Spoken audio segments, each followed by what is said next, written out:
Hello there, welcome to our channel Logging Apps again. Hope you are doing fine. I'm back with another tutorial video and today I'll be showing you how to log into your Facebook account on your computer. And now without further ado, let's start right into the video. But before that, don't forget to like, subscribe and hit that bell icon for more videos. Now, to log into your Facebook account on your computer, first open up your preferred browser as I have already opened the Google Chrome.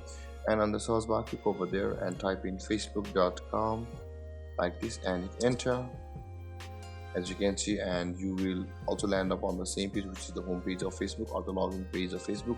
Now to log into your Facebook account, you'll be required to enter your email or your phone number over here, and after that enter your password over here like this,